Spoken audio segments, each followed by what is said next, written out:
نحمده ونستعينه ونستغفره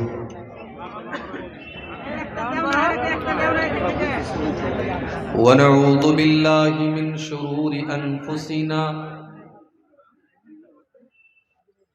ومن سيئات أعمالنا من يهده الله فلا مضل له ومن يضلل فلا هادي له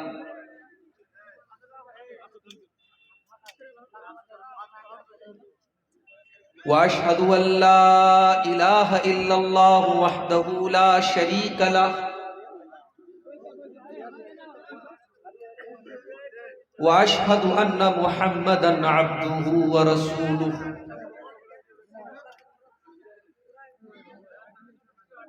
يا أيها الذين آمنوا اتقوا الله حق تقاته ولا تموتن إلا وأنتم مسلمون يا أيها الناس اتقوا ربكم الذي خلقكم من نفس واحدة وخلق منها زوجها وبث منهما رجالا كثيرا ونساء واتقوا الله الذي تساءلون به والأرحام إن الله كان عليكم رقيبا يا أيها الذين آمنوا اتقوا الله وقولوا قولا سديدا يصلح لكم أعمالكم ويغفر لكم ذنوبكم ومن يطع الله ورسوله فقد فاز فوزا عظيما أما بعد فإن خير الحديث كتاب الله وخير الهدي هدي محمد صلى الله عليه وسلم وشر الأمور محدثاتها وكل محدثة بدعة وكل بدعة ضلالة وكل ضلالة في النار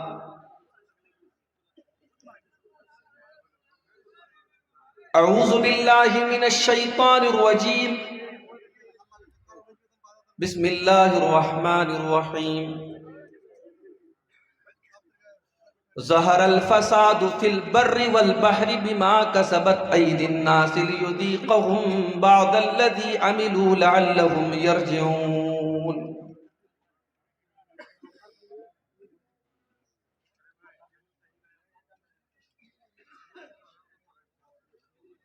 گناہوں کی عادت چھڑا میرے مولا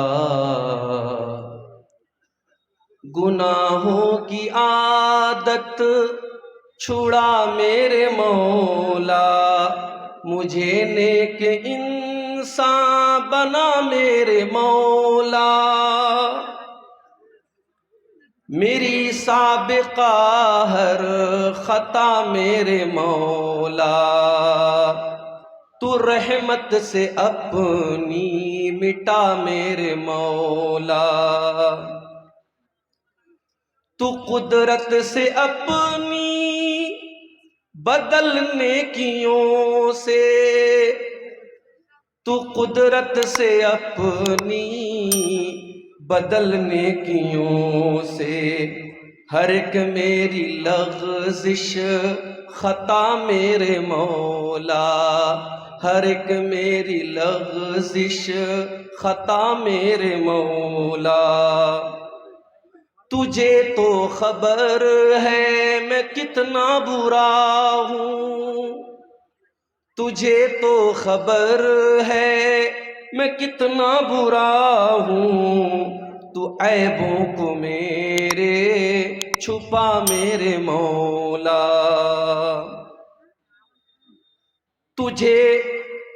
تجھے واسطہ اپنی رحمت کا یا رب تجھے واسطہ اپنی رحمت کا یا رب جہنم سے مجھ کو بچا میرے مولا، جہنم سے مجھ کو بچا میرے مولا، جو رحمت تیری شامل حال ہو تو، جو رحمت تیری شامل حال ہو تو، ٹھکانہ ہے جنت میرا میرے مولا، ٹھکانہ ہے جنت میرا میرے مولا، تو مسجود میرا میں ساجد ہوں تیرا، تو مسجود میرا میں ساجد ہوں تیرا، تو مالک میں بندہ تیرا میرے مولا، تو مالک میں بندہ تیرا میرے مولا، گناہوں کی عادت چھڑا میرے مولا، مجھے نیک انسان بنا میرے مولا۔ صدر محترم، علماء کرام، محترم بزرگوں، نوجوان ساتھیوں، ماں اور بہنوں، پیارے بچوں، سیما پور کا یہ پروگرام جس کی تیاری مہینوں پہلے سے ہو رہی تھی، بڑی کامیابی کے ساتھ اب تک یہ پروگرام چلا۔ مجھ سے پہلے آپ نے کئی تقریریں سماعت کی، مجھ سے ٹھیک پہلے میرے صوبہ اتر پردیش ہی کی دھرتی سے، اٹاوہ کی سرزمین سے، نوجوان خطیب میرے چھوٹے بھائی شیخ عادل ریاضی حفظہ اللہ کا آپ نے موقر خطاب سماعت کیا۔ ان کے پہلے آپ نے دیگر علماء کی تقریریں سنی۔ سچ تو یہ ہے میرے بھائی، اگر عمل کرنے کی نیت ہماری ہے تو جتنی تقریریں ہو گئیں، جتنی باتیں ہو گئیں، اتنے پر اگر ہم عمل کر لیں تو انشاءاللہ ہماری نجات کے لیے کافی۔ مسئلہ یہ ہے ہمارا، ہم سننے کے شوقین ہیں، ہر گاؤں میں جلسہ ہو رہا ہے، اور ہم اچھی طریقے سے جانتے ہیں کہ ہمارے سیمانچل کے جلسوں کو ہم نے جلسے اور تقریر کے بجائے ایک قسم کی رسم بنا کے رکھا ہے۔ سسرال میں شادی ہو اور داماد نہ آئے چلے گا، اور سسرال میں جلسہ ہو اور داماد نہ آئے نہیں چلے گا۔ لوگ بتاتے ہیں کہ جلسے والے سامعین کے لیے جتنے جانور ذبح کرتے ہیں اس سے کہیں زیادہ جانور گاؤں میں ذبح ہوتے ہیں مہمانوں کے لیے۔ جس گاؤں میں جلسہ ہے اس گاؤں میں سمجھو بھائی ہر گھر میں بڑی رونق ہے، ہر گھر میں مہمان آئے۔ یہاں تک تو چلو ٹھیک ہے، کوئی حرج کی بات نہیں ہے۔ اگر ایک سال میں ایک ایسا دن مل رہا ہے آپ کو ایک دوسرے سے ملنے جلنے کا، اکٹھا ہونے کا، بھائی اپنی بہنوں کو بلا رہا ہے، سسر اپنے داماد کو بلا رہا ہے، نانا اپنے نواسوں کو بلا رہا ہے، کوئی مسئلہ نہیں، کوئی حرج کی بات نہیں۔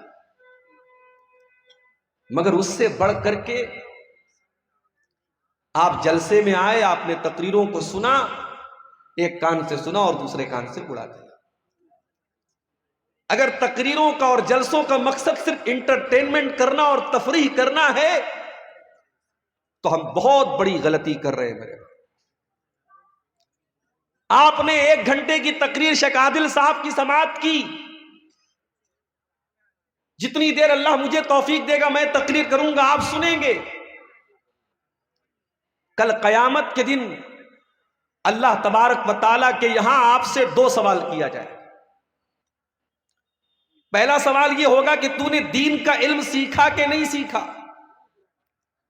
اب دین کا علم سیکھنے کے بہت سارے راستے ہیں، کوئی کتاب پڑھ کے سیکھ رہا ہے، کوئی مدرسے میں جا کر استاذ کے ذریعے سیکھ رہا ہے، اور کوئی بہت پڑھا لکھا نہیں ہے، کتابوں کا کہ پڑھنے کی فرصت نہیں ہے، تقریروں کو سن رہا ہے، یوٹیوب پر سن رہا ہے، موبائل پر سن رہا ہے، جلسوں میں جا کے سن رہا ہے، علم کو حاصل کر رہا ہے۔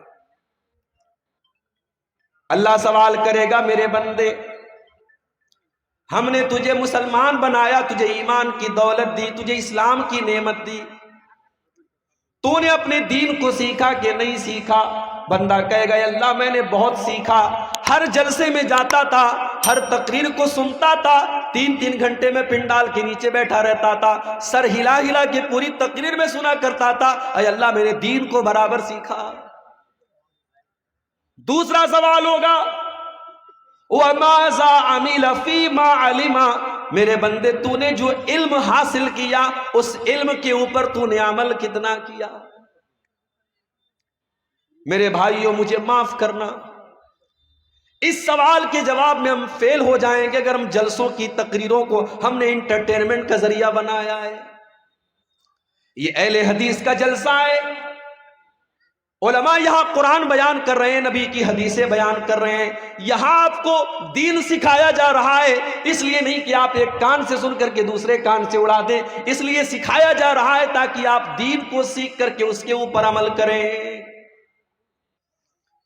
ذرا نبی اکرم کی سیرت اٹھا کر کے دیکھو میرے بھائی، ٹھیک ہے آپ کے یہاں کا ماحول ہے، رات بھر تقریریں آپ سنتے ہیں، بلکہ کہیں کہیں فجر کی اذان تک جلسہ چلتا ہے، ٹھیک ہے، میں اس کو حرام نہیں کہتا، میں اس کو ناجائز نہیں کہتا، میں اس کو غلط نہیں کہتا، مگر آپ ذرا اپنے نبی کی سیرت اٹھا کر کے دیکھو، اللہ کے پیارے نبی عشاء کی نماز کے بعد عشاء کی نماز کے بعد کوئی جاگتا رہے یا بات چیت کرتا رہے، اس کو اللہ کے نبی پسند نہیں کرتے تھے۔ حدیث کے الفاظ ہے، حدیث کے الفاظ ہے کہ اللہ کے پیارے نبی عشاء کی نماز کے بعد بات چیت کرنے کو یا بلا وجہ جاگنے کو پسند نہیں کرتے تھے۔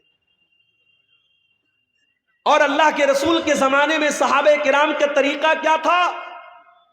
2 گھنٹے کی تقریر نہیں ہوتی تھی ان کے دور میں، نہ صحابہ کے دور میں ہوتی تھی، نہ تابعین کے دور میں ہوتی تھی۔ ان کا طریقہ کیا تھا، ان کا انداز کیا تھا؟ عبداللہ ابن مسعود کہتے ہیں ہم اللہ کے نبی سے قرآن کی 10 آیتیں سیکھا کرتے تھے، ہم اللہ کے پیارے نبی سے قرآن کی 10 آیتیں سیکھا کرتے تھے، اور جب تک ان 10 آیتوں پر عمل نہیں کر لیتے تھے ہم آگے نہیں بڑھتے تھے۔ ہم نبی سے 10 آیتوں کو سیکھتے تھے اور ان کے اوپر عمل کرتے تھے، پھر 11ویں کا نمبر آتا تھا۔ معاف کرنا میرے بھائی، ہماری کمی یہی ہے اور پانی یہیں پر مر رہا ہے، ہم سننے کے شوقین ہیں، عمل کرنے کے شوقین نہیں ہیں۔ دعا کرو اللہ نے جس طریقے سے ہمیں جلسوں میں جانے کا شوق دیا ہے، تقریروں کو سننے کا شوق دیا ہے، علماء سے محبت کا جذبہ دیا ہے، اللہ تعالیٰ علماء کی ان صحیح باتوں پر، ان دین کی باتوں پر ہم کو عمل کی بھی توفیق عطا فرمائے۔ میرے بھائیوں، ایک انسان کی زندگی میں سب سے خطرناک چیز کیا ہے؟ اگر ہم غور کریں ہماری زندگی میں سب سے خطرناک اگر کوئی چیز ہے، سب سے ڈینجرس، سب سے ہانی کارک، سب سے نقصان دہ اگر کوئی چیز ہے تو اس چیز کا نام ہے گناہ۔ بھائی جو چیز آپ کو اللہ سے دور کر دے، جو چیز آپ کو شیطان کی گود میں لے جا کے بٹھا دے، جس چیز کی وجہ سے قیامت کے دن آپ ناکام ہو جائیں، وہ چیز آپ کے لیے کبھی فائدے مند نہیں ہو سکتی، وہ دنیا کی سب سے خطرناک چیز۔ اسی لیے اللہ تعالیٰ قرآن میں کہتا ہے ظہر الفساد فی البر والبحر بما کسبت ایدی الناس۔ میرے بندو، خشکی کے اندر، تری کے اندر، زمین کے اوپر اور سمندر کے اندر جہاں پر بھی تم کو فساد نظر آ رہا ہے، جہاں پر بھی تم کو بگاڑ نظر آ رہا ہے، جہاں پر بھی تم کو تباہی نظر آ رہی ہے، بما کسبت ایدی الناس، یہ لوگوں کے کرتوتوں کا نتیجہ ہے، یہ لوگوں کے گناہوں کا نتیجہ ہے، یہ لوگوں کی بدعمالیوں کا نتیجہ ہے۔ اور آگے اللہ کیا کہتا ہے لِيُذِيقَهُمْ بَعْدَ الَّذِي عَمِلُوا، میرے بندو یہ مصیبتیں جو تم دیکھ رہے ہو، یہ آفتیں جو تم دیکھ رہے ہو، یہ پریشانیاں جو تم دیکھ رہے ہو، یہ تمہارے بعض اعمال کی سزا ہے، یہ ہر گناہ کی سزا نہیں ہے۔ اگر اللہ ہر گناہ کی سزا دے دے، مَا تَرَكَ عَلَىٰ ظَهْرِهَا مِن دَابَّةٍ، تو زمین کے اوپر کوئی جاندار ہی باقی نہ بچے۔ کچھ گناہوں کی سزا اللہ دنیا میں دیتا ہے، مصیبتوں کی شکل میں، پریشانیوں کی شکل میں، تباہی کی شکل میں۔ اس کا مطلب یہ ہوا کہ کائنات میں جہاں پر بھی بگاڑ نظر آ رہا ہے، اس کے پیچھے ریزن کیا ہے، کارن کیا ہے، وجہ کیا ہے؟ انسان کے گناہ ہیں، انسان کی نافرمانیاں ہیں۔ اور آگے بڑھیے، قرآن کا پہلا پارہ اٹھائیے، وَقُلْنَا يَا آدَمُ اسْكُنْ أَنْتَ وَزَوْجُكَ الْجَنَّةَ فَكُلَا رَغَدًا مِنْ حَيْثُ شِئْتُمَا وَلَا تَقْرَبَا هَٰذِهِ الشَّجَرَةَ، اے آدم جنت میں آرام سے اپنی بیوی کے ساتھ، حوا کے ساتھ تم رہو، جو چاہے کھا لو، جو چاہے پی لو، جہاں چاہے موج مستی کرو، لیکن اے آدم ہے ہوا اس پیڑ کے قریب نہ جانا، اس درخت کے قریب نہ جانا۔ اللہ نے منع کر دیا ایک پیڑ کے بارے میں، اس پیڑ کے قریب مت جانا۔ اب ہمارا نوجوان کیا پوچھتا ہے، شیخ صاحب اس پیڑ کا نام کیا تھا، تجھے کھانا ہے کیا؟ کیوں پوچھتا ہے؟ ہماری عادت ہے فضول سوالات کرنے کی، جس سوال کا کوئی مقصد نہیں وہ سوال کرتے ہیں۔ آدم علیہ السلام کو اللہ تعالیٰ نے ایک پیڑ کے قریب جانے سے منع کیا، پیڑ کس چیز کا تھا، اس کا کیا مطلب ہے؟ اللہ نے پیڑ کا نام نہیں لیا ہے، ہمیں جاننے کی ضرورت بھی نہیں۔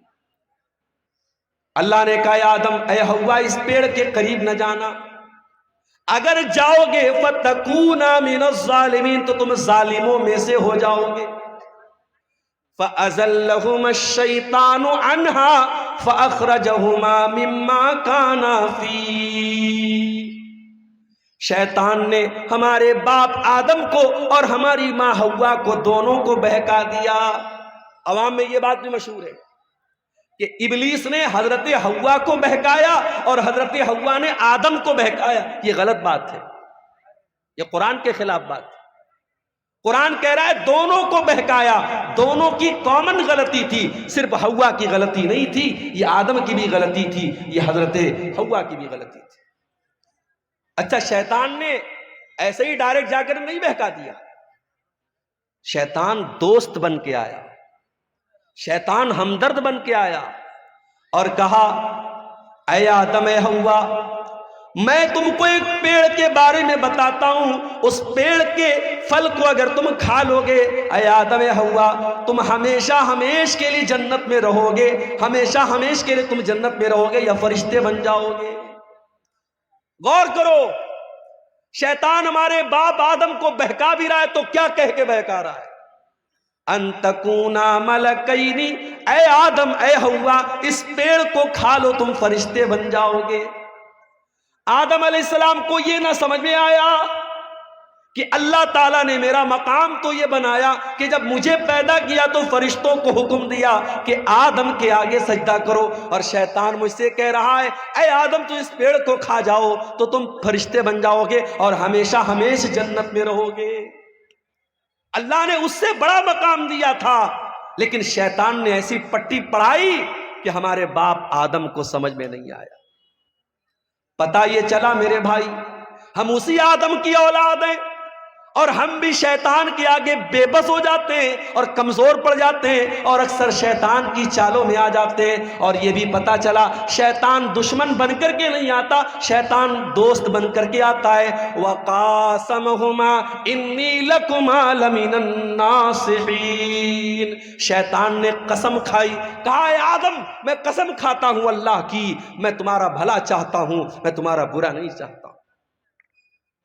ہمارے سامنے کوئی اللہ کی قسم کھا لے، میں مارکیٹ میں جاتا ہوں، سامان خرید لیا، سامان کا ریٹ پوچھا دکاندار سے، اس نے کہا 100 روپے کا ہے، مجھے لگا یار کچھ مہنگا مل رہا ہے، میں نے کہا یار 90 کا دے دو، کہتا ہے مولوی صاحب اللہ کی قسم میں نے 80 کا خریدا ہے۔ اب مولوی صاحب دکان پر گئے، دکاندار نے اللہ کی قسم کھا لی، تو مولوی صاحب تو بیچارے مولوی صاحب ہوتے ہیں، اللہ کا نام سن کے پگھل جاتے کہ بیچارہ قسم کھا رہا ہے تو جھوٹ تو نہیں بول رہا ہوگا۔ اللہ والے اللہ کے نام پر بڑی آسانی سے بیوقوف بن جاتے ہیں، یہ جملہ نوٹ کر لو، اللہ والے اللہ کے نام پر بہت آسانی سے بیوقوف بن جاتے ہیں۔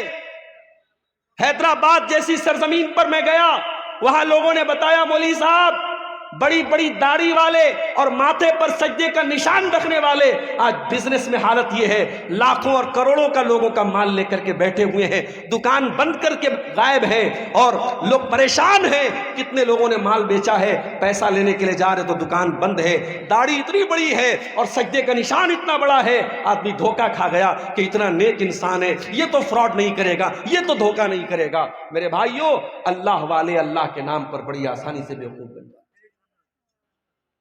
ابلیس نے قسم کھائی، کہا میں تمہاری بھلائی چاہتا ہوں۔ آدم علیہ السلام نے اس کی بات مان لی اور اس پیڑ کو کھا لیا جس پیڑ کے قریب بھی جانے سے اللہ نے منع کیا تھا۔ اچھا، اللہ نے یہ نہیں کہا تھا مت کھاؤ، اللہ نے یہ بھی نہیں کہا اے آدم پھل مت توڑو، اللہ نے کہا پھل کے قریب بھی مت جاؤ۔ آپ کہیں دیکھتے ہوں گے جہاں الیکٹرک پول ہوتا ہے اور وہاں پہ کرنٹ اور پاور ہوتا ہے تو اس پہ لکھا رہتا ہے خطرہ، بڑے بڑے دو اس میں کھوپڑی بنی رہتی ہے اور دو ہڈیاں بنی رہتی ہیں اور بیچ میں لکھا رہتا ہے خطرہ، تاکہ آدمی دور سے الرٹ ہو جائے کہ اس میں خطرہ ہے۔ جس گناہ کے بارے میں اللہ کہہ دے قریب مت جاؤ، اس کے قریب بھی نہیں جانا چاہیے۔ میرے نوجوان ساتھیوں، آج سماج میں زناکاری اور بدکاری عام ہوتی چلی جا رہی ہے، اور آج موبائل کا استعمال زناکاری کے ایک آلے کے طور پر ہو رہا ہے۔ آج موبائل پر ہونے والی ایک چیٹنگ کہاں پر جا کے ختم ہوتی ہے کوئی نہیں جانتا۔ آج کتنے زنا کے واقعات ہوئے جس کی شروعات ایک مس کال سے ہوتی ہے، ایک رانگ نمبر سے آئی ہوئی کال سے ہوتی ہے، ایک غلط نمبر سے آئے ہوئے میسج سے ہوتی ہے۔ میرے پیارے بھائیوں، اسی لیے اللہ قرآن میں جب زنا کا نام لیتا ہے تو یہ نہیں کہتا ہے کہ زنا مت کرو، اللہ فرماتا ہے وَلَا تَقْرَبُوا الزِّنَا إِنَّهُ كَانَ فَاحِشَةً وَسَاءَ سَبِيلًا۔ میرے بندو، تم زنا کے قریب بھی نہ جانا، یہ بڑا گندا کام ہے۔ اللہ نے قریب بھی جانے سے منع، اور اسی لیے مردوں سے کہا گیا جب چلو راستے میں تو اپنی نگاہوں کو جھکا کر چلو، عورتوں سے کہا گیا جب گھر سے نکلو تو پردے میں نکلو، اپنے گھر میں اپنے بھائی کے سامنے، اپنے باپ کے سامنے، اپنے محرم رشتہ دار کے سامنے بھی عورت سے کہا گیا وَلْيَضْرِبْنَ بِخُمُرِهِنَّ عَلَى جُيُوبِهِنَّ، اپنے دوپٹے کو اپنے سینے پر رکھو، اپنے سینے کو کھلا مت رکھو۔ کیوں میرے بھائی؟ اس لیے کہ قرآن ہمیں زنا کے قریب بھی جانے سے منع کرتا ہے۔ انڈیا کی حکومت نے اجازت دے دی، انڈیا سے کوئی عورت اگر حج کرنے جانا چاہتی ہے، عمرہ کرنے جانا چاہتی ہے، اسے کسی مرد کی ضرورت نہیں ہے، وہ اکیلی جا سکتی ہے، اسے کسی محرم کی ضرورت نہیں ہے۔ مگر آپ کسی عالم سے فتویٰ جا کے پوچھو، کٹیہار کا علاقہ ہے، مولانا رحمت اللہ صاحب بڑے عالم ہیں، شیخ انعام الحق مدنی صاحب بڑے عالم ہیں، اب جا کے پوچھو کہ شیخ صاحب عورت عمرہ کرنے جانا چاہتی ہے، اس کا کوئی محرم رشتہ دار نہیں ہے، کیا کر سکتی ہے؟ علماء جواب دیں گے نہیں کر سکتی ہے۔ کیوں؟ آج کے دور میں کوئی پرانے زمانے کی طرح سفر نہیں ہو رہا ہے، گھوڑے پہ سفر نہیں ہو رہا ہے، اونٹ پہ سفر نہیں ہو رہا ہے، فلائٹ کا سفر ہے، باغ ڈوگرا اور کلکتہ سے آپ فلائٹ پکڑیں اور ڈائریکٹ آپ سعودی عرب پہنچ جائیں، ریاض پہنچ جائیں، 4 گھنٹے میں آپ سعودی عرب پہنچ جائیں۔ آج کے دور میں تو کوئی خطرہ نہیں ہے، مگر علماء جواب یہی دیں گے کہ یہ قرآن، یہ نبی کا حکم ہے، یہ شریعت کا حکم ہے، ہمیں اس میں منطق نہیں لگانا ہے، ہمیں اس میں لاجک نہیں لگانا ہے۔ عورت کو اگر عمرہ کرنا ہے، حج کرنا ہے تو اس کا کوئی محرم رشتہ دار ہونا چاہیے یا اس کا شوہر ہونا چاہیے۔ میرے پیارے ساتھیوں، کیوں اسلام نے یہ حکم دیا؟ اس لیے کہ اسلام زنا کے قریب بھی جانے سے ہمیں منع کرتا ہے۔ اللہ نے کہا تھا یا آدم تم اس پیڑ کے قریب بھی نہ جانا، شیطان نے بہکایا اور آدم علیہ السلام نے اور ان کی بیوی حوا نے دونوں نے اس پیڑ کو کھا لیا، اس کے پھل کو کھا لیا۔ اب جیسے ہی دونوں نے پھل کو کھایا، قرآن کیا کہتا ہے؟ فَلَمَّا ذَاقَا الشَّجَرَةَ بَدَتْ لَهُمَا سَوْآتُهُمَا وَطَفِقَا يَقْصِفَانِ عَلَيْهِمَا مِنْ وَرَقِ الْجَنَّةِ دونوں نے جب اس پیڑ کو کھا لیا تو دونوں کے بدن سے کپڑے اتر گئے اور دونوں ننگے ہو گئے. ہمارے باپ آدم بھی ننگے ہو گئے, ہماری ماں حوا بھی ننگی ہو گئی. ہائے ہائے ہائے. اب جیسے ننگے ہوئے, اچھا اس کا مطلب کہ جنت میں کپڑا تھا, اس کا مطلب کہ جنت میں کپڑا تھا, دونوں کپڑا پہنے ہوئے تھے. کپڑے اتر گئے, دونوں ننگے ہو گئے. اب ننگا رہنا ان کو پسند نہیں ہے. قرآن کہتا ہے دونوں اپنے آپ کو کور کرنے لگے, ڈھانپنے لگے. جنت کے جو پیڑ پودے تھے اس کے پتوں سے اپنی شرمگاہ کو ڈھانپنے لگے. پتا یہ چلا کہ ننگا رہنے والا اور ننگی رہنے والی عورت یہ حضرت آدم کی اولاد میں سے کہلانے کی حقدار نہیں ہے. آدم کا کلچر یہ نہیں ہے, یہ حوا کا کلچر نہیں کہ ننگا رہا جائے. آج چلے جاؤ, آپ کے انڈیا کی بات کر رہا ہوں, آپ گوا میں چلے جاؤ, گوا میں چلے جاؤ, سمندر کے بیچ پر جوان جوان عورتیں پورے جسم کو ننگا کر کے دھوپ کھا رہی ہیں, اور دنیا کہتی ہے صاحب یہ بڑے ماڈرن لوگ ہیں, بڑے یہ ترقی یافتہ لوگ ہیں. میں تھوکتا ہوں ایسی ترقی پر, میں تھوکتا ہوں ایسی تہذیب پر, میں تھوکتا ہوں ایسے کلچر پر. یہ آدم کا کلچر نہیں ہے, یہ حوا کا کلچر نہیں ہے. میرے باپ آدم اور میری ماں حوا کے بدن سے جب کپڑا اترا دونوں کو شرم محسوس ہوئی اور دونوں نے اپنی شرمگاہ کو کور کیا, اپنے آپ کو کور کیا, اپنے آپ کو ڈھانپا. اب اللہ نے کہا اے آدم میں نے تم کو منع کیا تھا, اے حوا میں نے تم کو منع کیا تھا اس پیڑ کے قریب نہ جانا, تم نے پیڑ کو کیوں کھایا؟ اے آدم اے حوا تم نے بہت غلط کام کیا, میں نے بتایا تھا شیطان تمہارا بہت بڑا دشمن ہے, پھر بھی تم شیطان کی چال میں آ گئے. اب حضرت آدم کو احساس ہوا, حضرت حوا کو احساس ہوا کہ ہم سے غلطی تو بہت بڑی ہے. اب دونوں نے اللہ کی بارگاہ میں ہاتھ اٹھایا. قالا ربنا ظلمنا انفسنا وان لم تغفر لنا وترحمنا لنکونن من الخاسرین. دونوں نے پکارا اے ہمارے پروردگار ہم نے یہ غلطی کر کے اپنے اوپر بہت بڑا ظلم کر لیا, بہت بڑا اتیاچار کر لیا. ایک نکتہ بتاؤں, ایک پوائنٹ بتاؤں, کوئی گناہ کرنے والا کسی اور پر ظلم نہیں کرتا ہے, سب سے پہلے وہ اپنے اوپر ظلم کرتا ہے. جو حرام کام کرتا ہے, جو زنا کرتا ہے, جو شراب پیتا ہے, جو جوا کھیلتا ہے, جو نماز نہیں پڑھتا ہے, جو اللہ کو ناراض کرنے والا کوئی بھی کام کرتا ہے, وہ سب سے پہلے اپنے اوپر اتیاچار کرتا ہے, اپنے آپ کو ہلاکت میں ڈالتا ہے. ہمارے باپ آدم کی دعا ہمیں یہ سبق دے رہی ہے, ربنا ظلمنا انفسنا, اے ہمارے پروردگار ہم نے اپنے جان کے اوپر ظلم کیا ہے, وَإِن لَّمْ تَغْفِرْ لَنَا وَتَرْحَمْنَا, اور اے اللہ اگر تو نے ہمیں معاف نہ کیا اور تو نے ہم کو نہیں بخشا, تو نے ہم پر رحم نہ کیا, لَنَكُونَنَّ مِنَ الْخَاسِرِينَ, اے اللہ ہم سے زیادہ خسارے والا, ہم سے زیادہ نقصان والا کوئی نہیں ہوگا. اللہ نے توبہ قبول کی. دیکھو غلطی تو ابلیس نے بھی کی تھی. اللہ نے ابلیس سے کہا تھا آدم کو سجدہ کرو, ابلیس نے کہا میں نہیں کروں گا. ابلیس نے سجدہ نہیں کیا. غلطی ابلیس نے بھی کی, غلطی آدم نے بھی کی, مگر ابلیس کا طریقہ یہ ہے کہ غلطی کر کے ڈھٹائی کرو, چوری کر کے سینہ زوری کرو, گناہ کر کے گناہ کی دلیل دو. اور آدم کا طریقہ یہ ہے گناہ ہو جائے, غلطی ہو جائے, خطا ہو جائے, اللہ سے معافی مانگ لو. میرے بھائیوں اب جو آدم کی اولاد ہے, جو آدم سے اپنا رشتہ جوڑتا ہے, اس سے اگر کبھی گناہ ہو جائے تو وہ توبہ کر لے. اسی لیے اللہ کے پیارے نبی فرماتے ہیں کل بنی آدم خطاء وخیر الخطائین التوابون, اے آدم کی اولاد تم سب کے سب گنہگار ہو, تم سب کے سب خطا کار ہو. آدم کا ہر بیٹا خطا کار ہے, حوا کی ہر بیٹی خطا کار ہے. اگر کوئی کہتا ہے صاحب مولوی صاحب میں نے آج تک کبھی کوئی گناہ نہیں کیا ہے, جھوٹ بول رہا ہے. کوئی یہ دعویٰ کر ہی نہیں سکتا اس نے کبھی کوئی گناہ نہیں کیا. ہر انسان کے دامن پہ کچھ نہ کچھ دھبے ضرور ہیں میرے بھائی. یہ الگ بات ہے کسی کے دھبے نظر آتے ہیں اور کوئی چمکیلا کپڑا پہن کے اور وائٹ کلر کا کرتا پہن کے اور بہترین ٹوپی لگا کے نکلتا ہے، اس کا کپڑا اور اس کا اجلا کپڑا اس کے دامن کے سیاہ اس کے کارناموں کو چھپا لیتا ہے، مگر دامن سب کا گندا ہے۔ میرے پیارے بھائیوں، اللہ کے نبی کہہ رہے ہیں آدم کے تمام بیٹے خطا کار ہیں، لیکن ہاں سب سے بہترین خطا کار وہ ہے التوابون، جو خوب توبہ کرتا ہو، جو خوب اللہ سے معافی مانگتا ہو۔ میرے پیارے ساتھیوں، گناہ ہو سکتا ہے، گناہ کرنے کے بعد انسان کو توبہ کرنی چاہیے۔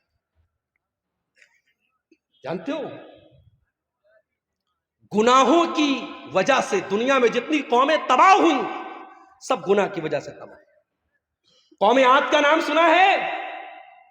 ارے آج یہ دنیا کی وہ طاقتیں جو غریب مجبوروں کو مار رہی ہیں، بے قصوروں کو مار رہی ہیں، جا کے بتا دو ان سے کبھی دنیا میں کوئی قوم عاد بھی آئی تھی؟ ایسی قوم تھی کہ بڑے بڑے پہاڑوں کو کاٹ کے مکان بناتی تھی، اور قوم عاد کے لوگ کہتے تھے من اشد منا قوہ، ہم سے پاورفل کوئی نہیں ہے، ہم سے طاقتور کوئی نہیں ہے، ہم سے شکتیشالی کوئی نہیں ہے۔ جانتے ہو اللہ نے انجام کیا کیا؟ فَأَمَّا عَادٌ فَأُهْلِكُوا بِالطَّاغِيَةِ، اللہ نے ایسا عذاب بھیجا کہ آسمان سے قوم عاد کے اوپر ایسی چنگھاڑ کی آواز آئی، ایسی آواز آئی، ان آواز کو سن کر کے ان کے کان کے ساتھ ساتھ ان کے دل بھی پھٹ گئے، ان کے کلیجے پھٹ گئے اور وہ وہیں پر مر گئے۔ ایسی آواز آئی آسمان سے، اپنے آپ کو طاقتور کہنے والے قوم عاد، ان کے کلیجے پھٹ گئے اور وہ مرے پڑے رہ گئے۔ وَأَمَّا سَمُودُ وَأَمَّا عَادٌ فَأُهْلِكُوا بِرِيحٍ صَرْصَرٍ عَاتِيَةٍ سَخَّرَهَا عَلَيْهِمْ 7 لَيَالٍ و8 أَيَّامٍ حُسُومًا فَتَرَى الْقَوْمَ فِيهَا سَرَعًا۔ قوم سمود کے اوپر عذاب آیا، آسمان سے آواز آئی، اور قوم عاد کے اوپر کیا عذاب آیا؟ اللہ نے 8 دن لگاتار ایسی ہوا چلائی، پٹک پٹک کے اللہ نے مارا، اور قوم عاد کے لوگ زمین پہ ایسے مرے پڑے تھے، ان کی کھوپڑی الگ ہے، ان کا دھڑ الگ ہے، ان کا سر الگ ہے۔ اللہ کہتا ہے کھجور کے سڑے ہوئے تنوں کی طرح زمین پہ پڑے تھے۔ یہ انجام قوم عاد کا ہوا۔ کیوں ہوا میرے بھائی؟ انہوں نے اللہ کو ناراض کیا تھا، انہوں نے گناہ کیا تھا۔ قوم سمود کا یہ انجام کیوں ہوا؟ انہوں نے حضرت شعیب کی، انہوں نے حضرت صالح کی نافرمانی کی تھی، اور اللہ کے حکم سے جو اونٹنی آئی تھی اس اونٹنی کو انہوں نے قتل کر دیا تھا۔ جب جب دھرتی پر پاپ ہوا ہے، جب جب دھرتی پر گناہ ہوا ہے، دھرتی پر اللہ کا عذاب آیا ہے۔ اور آگے بڑھیے، حضرت لوط علیہ السلام کی قوم کی حالت دیکھیے۔ یہ آنے والے مسافروں کو لوٹ لیا کرتے تھے، یہ ڈاکہ ڈالا کرتے تھے، اور یہ اپنی عورتوں کے بجائے مرد کے ساتھ اپنی شہوت پوری کرتا تھا، مرد سے جسمانی تعلق قائم کرتا تھا۔ یہ اغلام بازی کیا کرتے تھے، یہ لونڈے بازی کیا کرتے تھے، یہ مرد کے ساتھ ناجائز کام کیا کرتا تھا۔ آج بھی سماج میں یہ گندا کام کرنے والے کان کھول کر کے سن لے، اغلام بازی کرنے والا یہ زناکاری سے بڑا گناہ کرتا ہے۔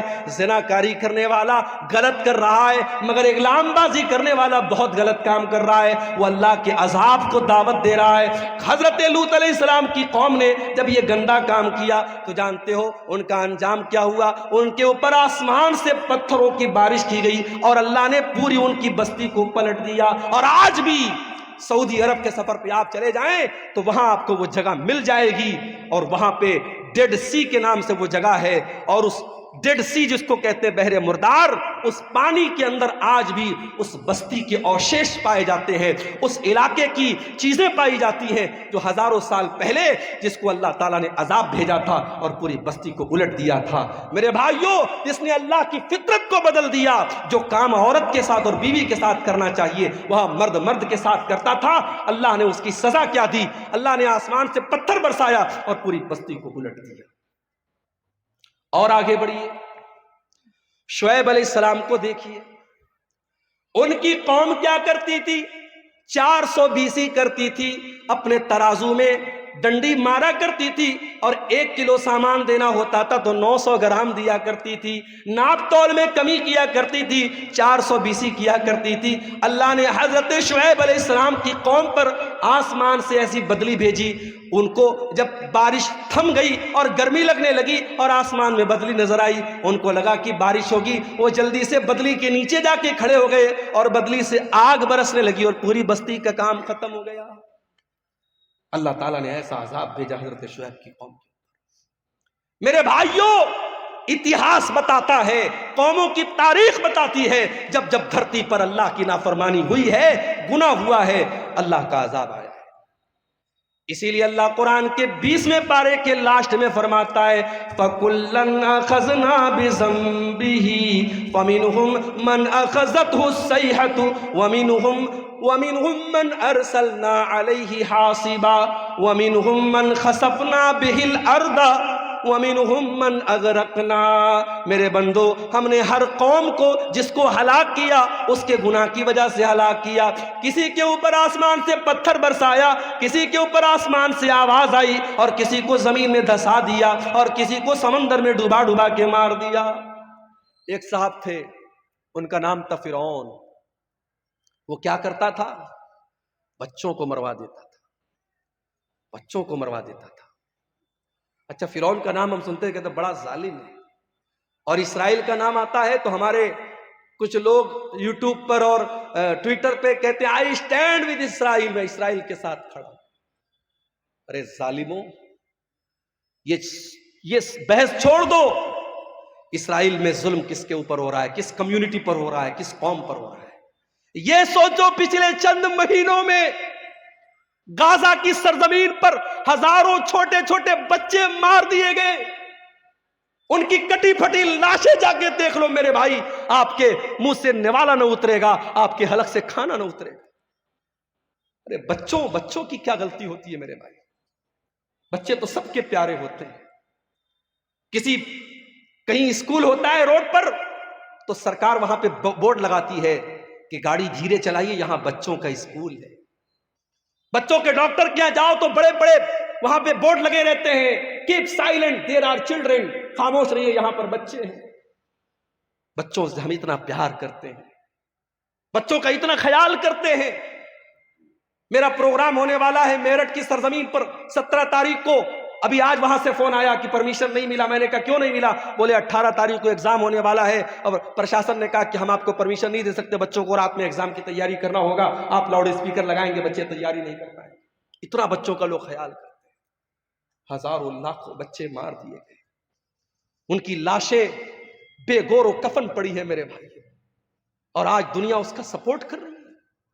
ایک فرعون، اس کو لوگ گالی دیتے بڑا ظالم تھا۔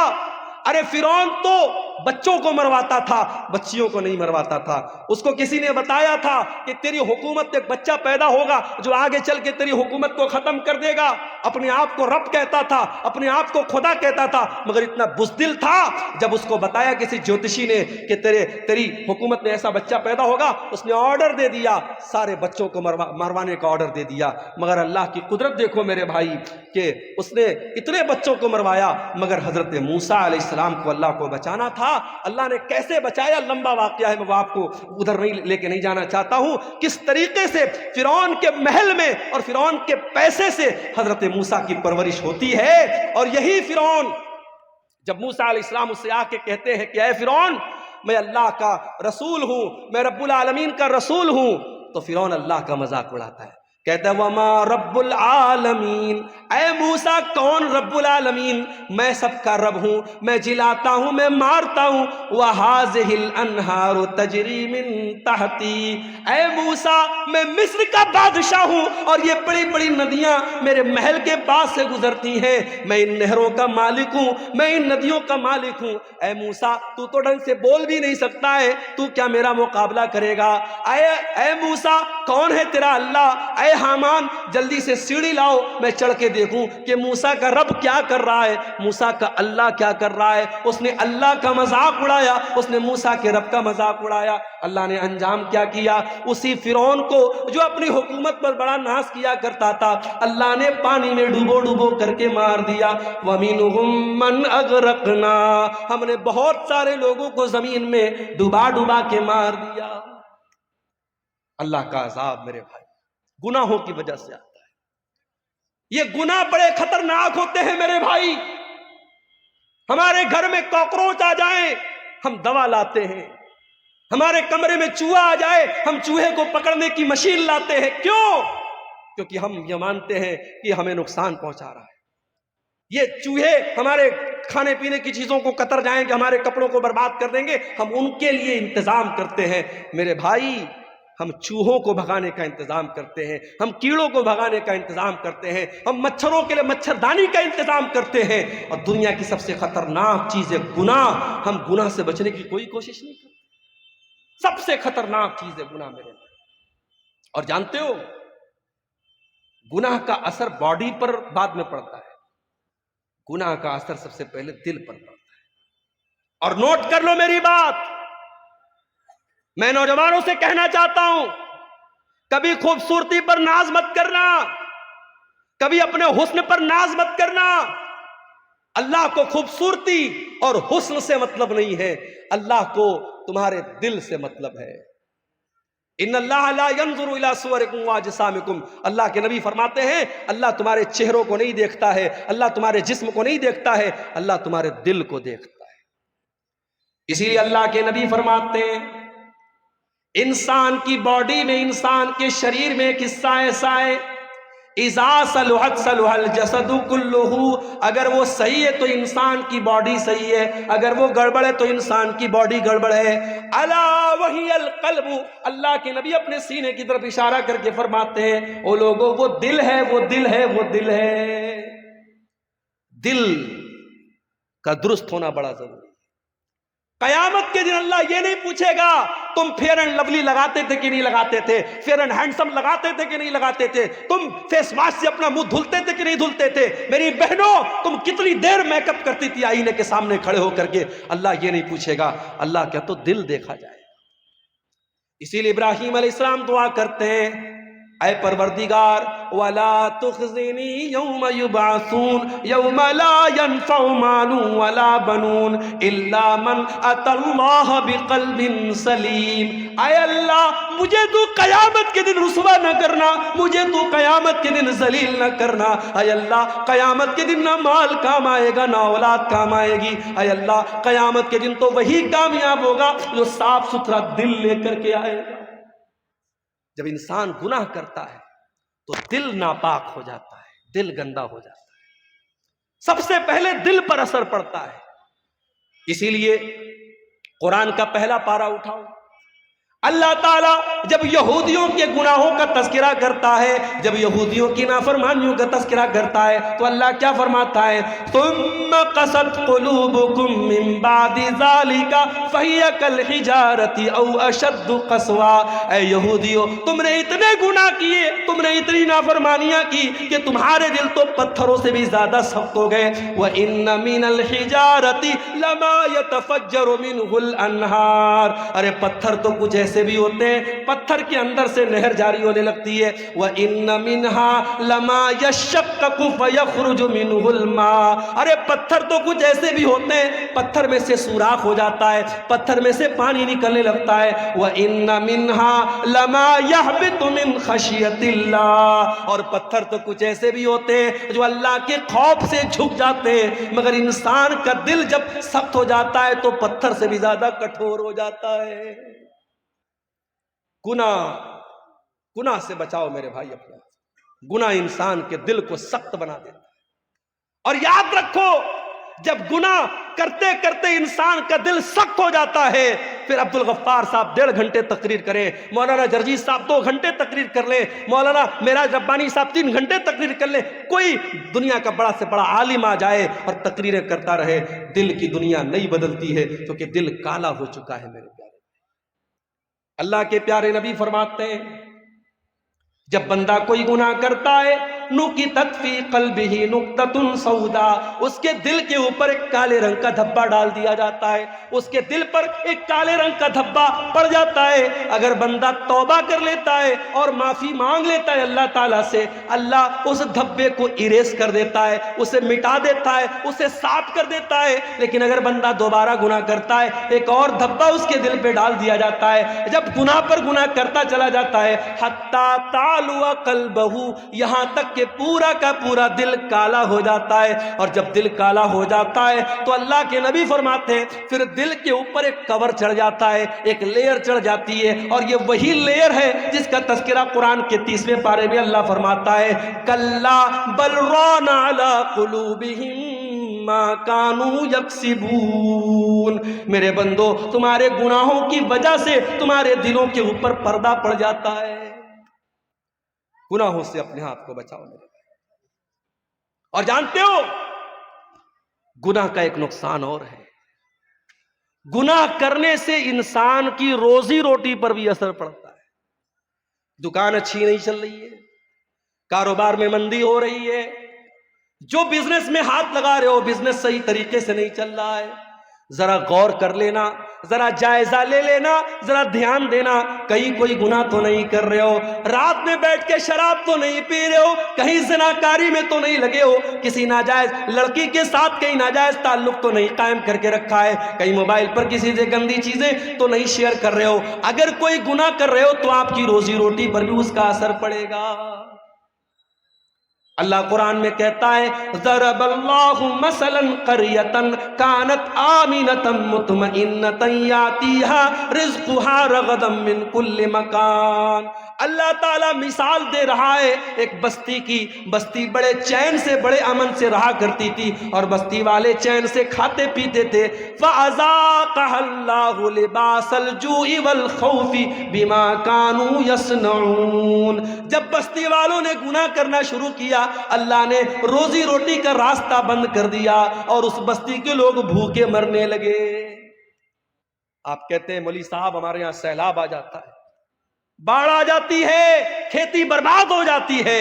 قرآن کہتا ہے ذرا اپنے اعمال کا جائزہ لے، ذرا اپنے کرتوتوں کا جائزہ لے، جب تو گناہ کرے گا تو تیری روزی روٹی پر بھی اثر پڑے گا۔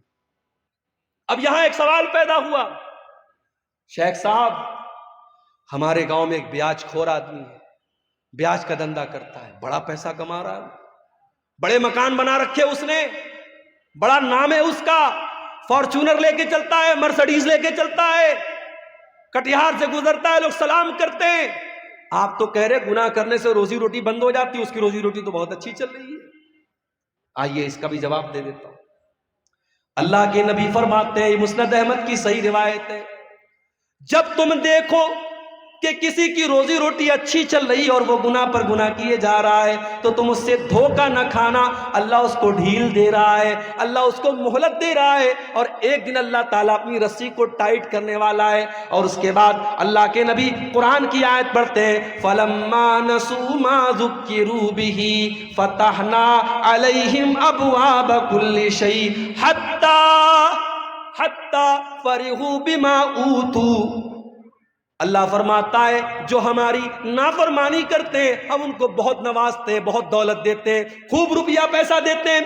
حتی نسوا ما ذکروا بہ، یہاں تک کہ جب وہ اللہ تعالیٰ کی نصیحت کو بھول جاتے ہیں اخذناہم بغتۃ فاذا ہم مبلسون، ہم اچانک اس کو پکڑ لیتے ہیں اور پھر وہ ہلاک ہو جاتا ہے۔ میرے بھائی اللہ کی پکڑ بڑی خطرناک ہے، اللہ کی پکڑ بڑی سخت ہے۔ اگر گناہ کے باوجود آپ کی روزی روٹی اچھی چل رہی ہے، آپ کے بچے تندرست ہیں، آپ کا مکان اچھا ہے، آپ کا کاروبار اچھا ہے، تو دھوکے میں نہ پڑے رہنا، جب اللہ کی پکڑ آئے گی تو بھاگنے کا راستہ نہیں ملے گا۔ اور آگے بڑھیں، گناہ کا ایک نقصان اور ہوتا ہے میرے بھائی، گناہ کرنے والا جب گناہ کرتا ہے تو اللہ تبارک و تعالیٰ اسے ذلیل کرتا ہے۔ گناہ کرنے والے کو اللہ تعالیٰ ذلیل کرتا ہے، آج نہیں تو کل وہ ذلیل ہوگا۔ گناہ کرنے والا عزت نہیں پا سکتا۔ آپ پوچھیں گے مولوی صاحب اس کی دلیل کیا ہے؟ دلیل آپ سب کو یاد ہوگی، دعائے قنوت پڑھتے ہو نہیں وتر کی نماز میں، کتنے لوگوں کو دعائے قنوت یاد ہے؟ ذرا ہاتھ اٹھاؤ تو دیکھوں بھائی، سیما پور والوں کو کتنے لوگوں کو دعائے قنوت یاد ہے؟ ماشاء اللہ، ایک آدمی نے ہاتھ اٹھایا ہے۔ بند کرا دیجئے بھائی صاحب جلسہ کرانا۔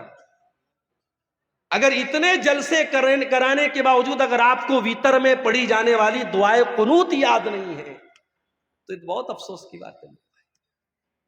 اس کا مطلب کہ ہم خالی سر ہلانے کے لیے جلسے میں آتے ہیں، ہم کو تو دین کی بیسک بات بھی نہیں معلوم ہے، دعائے قنوت یاد نہیں ہے۔ اللہم اہدنی فی من ہدیت وعافنی فی من عافیت وتولنی فی من تولیت وبارک لی فی ما اعطیت وقنی شر ما قضیت فانک تقضی ولا یقضى علیک انہ لا یذل من والیت ولا یعز من عادیت تبارکت ربنا وتعالیت۔ بڑی پیاری دعا ہے، اس دعا کے مطلب پر غور کرو۔ اے اللہ، تو مجھے ہدایت دے دے اور مجھے ان لوگوں میں شامل کر دے جن کو تو نے ہدایت دی ہے۔ وَعَافِنِي فِي مَنْ عَافَيْتَ، اے اللہ مجھے تو عافیت دے دے، چین دے دے، سکون دے دے اور ان لوگوں میں شامل کر دے جن کو تو نے عافیت دی ہے۔ وَتَوَلَّنِي فِي مَنْ تَوَلَّيْتَ، اور اے اللہ تو جس سے محبت کرتا ہے، تو جس کو دوست بناتا ہے، اے اللہ ان لوگوں میں تو مجھ کو بھی شامل کر دے۔ وَبَارِكْ لِي فِي مَا أَعْطَيْتَ، اے اللہ تو نے جو دیا ہے اس میں تو مجھ کو برکت دے دے۔ وَقِنِي شَرَّ مَا قَضَيْتَ، اور اے اللہ جو تو فیصلہ کرتا ہے اپنے فیصلے میں کوئی اگر ایسا فیصلہ ہے جو میرے حق میں برا ہے، اے اللہ تو اس سے بچا لے۔ فَإِنَّكَ تَقْضِي وَلَا يُقْضَى عَلَيْكَ، اے اللہ سب کا فیصلہ تو کرتا ہے، تیرا فیصلہ کوئی نہیں کر سکتا ہے۔ إِنَّهُ لَا يَذِلُّ مَن وَالَيْتَ، اے اللہ تو جس سے دوستی کر لے، تو جس سے محبت کر لے، اے اللہ وہ انسان کبھی ذلیل نہیں ہو سکتا۔ وَلَا يَعِزُّ مَنْ عَادَيْتَ، اور اے اللہ تو جس کو دشمن بنا لے وہ کبھی دنیا میں عزت نہیں پا سکتا۔ گناہ کرنے والا ذلیل ہوتا ہے میرے بھائی۔ وَمَن يُهِنِ اللَّهُ فَمَا لَهُ مِن مُكْرِمٍ، اللہ تعالیٰ جس کو ذلیل کر دے اسے دنیا میں کوئی عزت دینے والا نہیں ہے۔ گناہ کی وجہ سے انسان ذلیل ہوتا ہے۔ گناہ کا ایک نقصان اور ہے، گناہ کرنے والے کی زندگی میں پیسہ آ سکتا ہے، دولت آ سکتی ہے، شہرت آ سکتی ہے، نام کما سکتا ہے، مگر سکون کبھی نہیں آ سکتا۔ وہ دولت کمائے گا پھر بھی راتوں میں اس کو نیند نہیں آئے گی، اس کے بچے اس کے نافرمان ہو جائیں گے، اس کی بیوی اس سے بے وفائی کرے گی، اس کے گھر میں دولت ہوگی، شہرت ہوگی، سب کچھ ہوگا، مگر چین اور سکون نہیں ہوگا۔ اسی لیے اللہ قرآن میں کہتا ہے وَمَنْ أَعْرَضَ عَنْ ذِكْرِي فَإِنَّ لَهُ مَعِيشَةً ضَنْكًا، وہ لوگوں جو میرے ذکر سے منہ موڑے گا، جو میری شریعت کو چھوڑ دے گا، ہم اس کی زندگی سے سکون کو ختم کر دیں گے۔ وَنَحْشُرُهُ يَوْمَ القیامت اعمی، اور قیامت کے دن ہم اس کو اندھا بنا کر کے اٹھائیں گے۔ قال رب لما حشرتنی اعمی، وہ بندہ کہے گا اے اللہ تو مجھ کو اندھا بنا کے کیوں اٹھا رہا ہے، میں تو دنیا میں اچھا بھلا دیکھا کرتا تھا۔ اللہ فرمائے گا قال کذالک اتتک آیاتنا فنسیتها وکذالک اليوم تنسی، اللہ فرمائے گا میرے بندے میری آیتیں تیرے سامنے پڑھی جاتی تھی، تو دیکھ کر کے اندیکھا کر دیتا تھا، تو اندھا بن جاتا تھا، تو مجھ کو بھول گیا، میں تجھ کو بھول گیا۔ تو گناہ کرنے سے سکون ختم ہوتا ہے۔ اور ایک بڑا خطرناک پوائنٹ بتا رہا ہوں، نوٹ کر لو، گناہ کا ایک بہت بڑا نقصان بتا رہا ہوں، گناہ کرنے والا نیکی سے محروم ہو جاتا ہے۔ آج کے دور میں کوئی کہتا ہے صاحب فجر میں نیند نہیں کھلتی، کیوں نہیں کھلتی بھائی؟ تم کو 3 بجے کٹیہار سے ٹرین پکڑنی ہے، گوہاٹی جانا ہے، بنارس جانا ہے، دلی جانا ہے، تو 2 بجے اڑ جاتا ہے اور اپنے گھر سے نکلتا ہے کہ مجھے کٹیہار 1 گھنٹہ پہلے نکلنا ہے، ٹرین مجھے پکڑنی۔ کیسے اڑ جاتا ہے؟ فجر میں نہیں اٹھتا ہے۔ کیوں نہیں اٹھتا ہے؟ گناہ کی وجہ سے اللہ تجھے فجر کی نماز سے محروم کر رہا ہے۔ یاد رکھو میرے بھائی، جب انسان گناہ کرتا ہے اللہ تعالیٰ اس سے اچھے کام کی توفیق چھین لیتا ہے۔ اور بڑے پوائنٹ کی بات بتا رہا ہوں، اگر اللہ تعالیٰ آپ سے اچھا کام لے رہا ہے مسجدوں میں آپ پیسہ دے رہے ہیں، مدرسوں میں آپ چندہ دے رہے ہیں، علماء کے اوپر آپ خرچ کر رہے ہیں، دین کے اوپر آپ خرچ کر رہے ہیں، کتابیں چھپوا کے بانٹ رہے ہیں، غریبوں کی مدد کر رہے ہیں، تو اللہ کا شکر ادا کیجئے۔ اللہ آپ سے کام لے رہا ہے، یہ سب کے بس کی بات نہیں ہے، اللہ آپ سے اپنے دین کا کام لے رہا ہے۔ انسان جب گناہ کرتا ہے اللہ تبارک و تعالیٰ اسے نیکی سے محروم کر دیتا ہے۔ جنگ تبوک کا موقع یاد کرو، اسلام کے اندر ایک ایسی جنگ بھی لڑی گئی، دشمن سے کوئی لڑائی نہیں ہوئی، کوئی جنگ نہیں ہوئی، مگر اللہ کے نبی کے دور میں جو لڑائیاں اور جو جنگیں ہوئیں اس میں غزوہ تبوک کا نام آپ کو بہت آگے آگے نظر آئے گا۔ یہ وہ جنگ تھی جس میں اللہ کے نبی نے صحابہ کرام کو، اللہ تعالیٰ نے ایمان والوں کے ایمان کو پرکھ لیا تھا۔ 700 کلومیٹر کا سفر کرنا تھا، مدینہ سے 700 کلومیٹر دور جانا تھا، اور اس دور کی سپر پاور سے مقابلہ کرنا تھا، رومن امپائر سے مقابلہ کرنا تھا۔ اللہ کے نبی کی عادت تھی جب لڑائی کے لیے گھر سے نکلتے تھے تو صحابہ کو صحیح ڈائریکشن نہیں بتاتے تھے، پورب جانا ہوتا تھا کہتے تھے پچھم جانا ہے، اتر جانا ہوتا تھا کہتے تھے دکھن جانا ہے۔ اللہ کے پیارے نبی صحیح ڈائریکشن نہیں بتاتے تھے، مگر جنگ تبوک ایک ایسی جنگ ہے اللہ کے نبی نے بالکل صحیح ڈائریکشن بتایا تھا اور کہا تھا اے میرے صحابہ ہمیں تبوک جانا ہے، ہمیں مدینہ سے 700 کلومیٹر دور جانا ہے، ہمیں اس راستے پر جانا ہے۔ گرمی کا موسم تھا، کھجوروں کے پکنے کا ٹائم تھا، اس جنگ میں بہت سارے منافق لوگ نہیں گئے، بہت سارے منافق لوگ نہیں گئے، دو چار سچے مسلمان بھی نہیں گئے اپنی کاہلی کی وجہ سے، انہوں نے بعد میں اللہ سے توبہ کر لی۔ لیکن جو منافق لوگ تھے، جو بے ایمان لوگ تھے، جو کام چور لوگ تھے، جو اللہ اور اس کے رسول کو دھوکہ دینے کی کوشش کرتے تھے، جب اللہ کے نبی واپس آئے تو اب یہ آ کے بہانہ کر رہے، کوئی لنگڑا کے آ رہا ہے، اے اللہ کے نبی میری تو پیر میں بہت درد تھا میں اس لیے نہیں جا پایا، اور اے اللہ کے نبی میرے پاس پیسہ نہیں تھا، میرے پاس یہ نہیں تھا، میرے پاس وہ نہیں تھا۔ اللہ کے نبی کہتے تھے اچھا بھائی چلو ٹھیک ہے جاؤ جاؤ، تم کو معاف کیا، تم کو معاف کیا۔ اللہ کے نبی کہہ کے نظر انداز کر دیتے تھے، نبی نے تو معاف کر دیا، نبی نے نظر انداز کر دیا، مگر قرآن میں اللہ نے ان منافقوں کی پول کھول دی۔ اللہ نے فرمایا وَلَوْ أَنَّهُمْ أَرَادُوا الْخُرُوجَ لَأَعَدُّوا لَهُ عُدَّةً، اے میرے نبی اگر یہ منافق لوگ آپ کے ساتھ جانا چاہتے تو تیاری کرتے، انہوں نے کوئی تیاری نہیں کی، یہ کوئی تیاری انہوں نے نہیں کی، اس کا مطلب کہ یہ جھوٹ بول رہے ہیں، یہ کام چور لوگ ہیں، یہ اللہ کی عبادت سے بھاگنے والے لوگ ہیں۔ وَلَوْ أَنَّهُمْ أَرَادُوا الْخُرُوجَ لَأَعَدُّوا لَهُ عُدَّةً وَلَكِنْ كَرِهَ اللَّهُ بِعَاثَهُمْ فَثَبَّتَهُمْ۔ اے نبی ان منافقوں کو اللہ تعالیٰ نے محروم کر دیا، یہ چاہتے تب بھی آپ کے ساتھ جا نہیں سکتے تھے، اللہ نے ان کو بٹھا دیا۔ میرے بھائی اگر فجر کی نماز کے لیے آپ کو اگر اٹھنے کا ارادہ ہوتا، 5:30 بجے فجر کی اذان ہونے والی ہے، 5:15 بجے کا آپ اپنے موبائل پر الارم سیٹ کرتے اور 5:15 بجے اٹھ کر کے آپ مسجد میں آتے، جب مؤذن الصلاۃ خیر من النوم کی آواز دیتا آپ کے کانوں میں وہ آواز پڑتی۔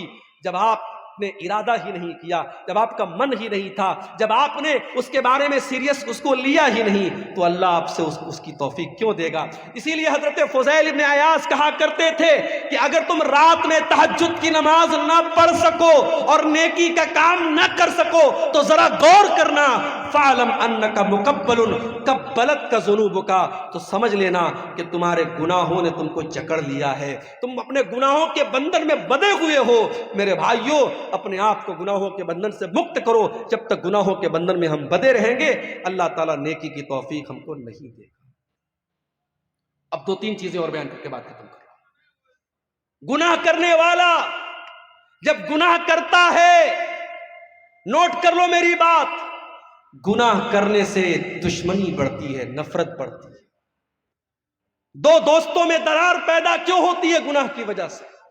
دو رشتہ داروں میں پھوٹ کیوں پڑتی ہے؟ گناہ کی وجہ سے۔ اللہ کے نبی فرماتے ما تواد اسنانی، جب دو لوگ ایک دوسرے سے محبت کرتے ہیں، جب دو لوگ ایک دوسرے سے دوستی کرتے ہیں، تعلق قائم کرتے ہیں، جب دو لوگ ایک دوسرے سے محبت کرتے ہیں، ان کے درمیان نفرت تب پیدا ہوتی ہے جب دونوں میں سے کوئی ایک اللہ کو ناراض کرتا ہے، جب کوئی گناہ کا کام کرتا ہے تو دوستی ٹوٹ جاتی ہے۔ ایک مثال دوں آپ کو، رمضان آنے والا ہے، رمضان کے اندر ایک رات ہے شب قدر، ایک رات کی فضیلت یہ ہے 1000 مہینوں سے بہتر ہے. 1000 مہینے میں کیلکولیٹ کرو گے کیلکولیٹر پر 84 سال. کیا مطلب؟ ایک رات میں قرآن پڑھو گے ثواب ملے گا 84 سال قرآن پڑھنے سے بھی زیادہ. ایک رات نماز پڑھو گے 84 سال نماز پڑھنے سے زیادہ ثواب ملے گا. یہ شب قدر کی فضیلت ہے.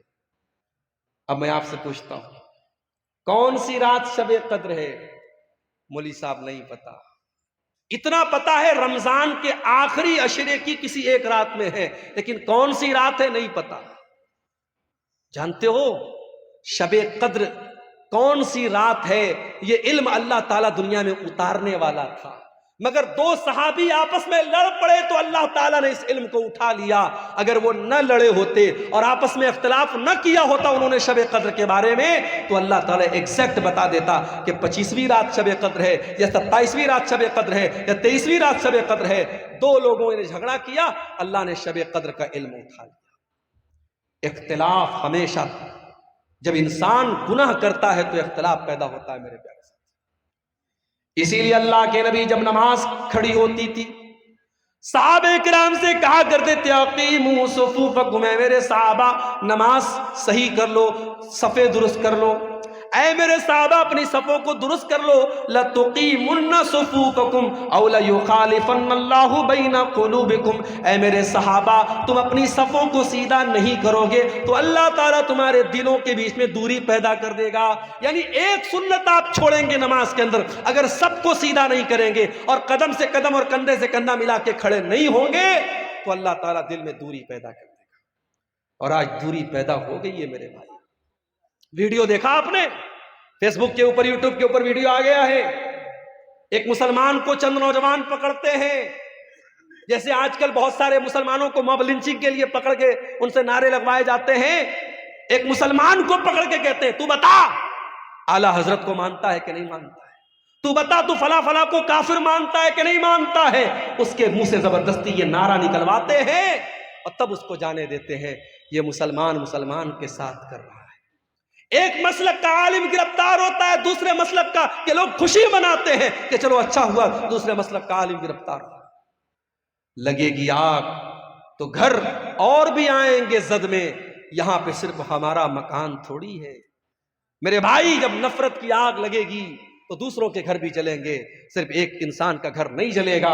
اگر آج جماعت اہل حدیث کا کوئی عالم اگر مصیبت میں ہے اور دوسرے مسلک کے لوگ خوشی منا رہے صاحب چلو اہل حدیثوں کا مولوی گرفتار ہو گیا اور مصیبت میں پھنس گیا، تو آج ہم نے دیکھا ابھی حال میں معاملہ پیش آیا. مفتی سلمان اظہری صاحب جو ہے ممبئی کے بریلوی مسلک کے عالم ہیں، ہمارا ان سے عقیدے کا اختلاف ہے، مسلک کا اختلاف ہے، لیکن وہ اپنی جگہ ہے. لیکن بہرحال وہ مسلمانوں کے ایک جماعت کے عالم ہیں.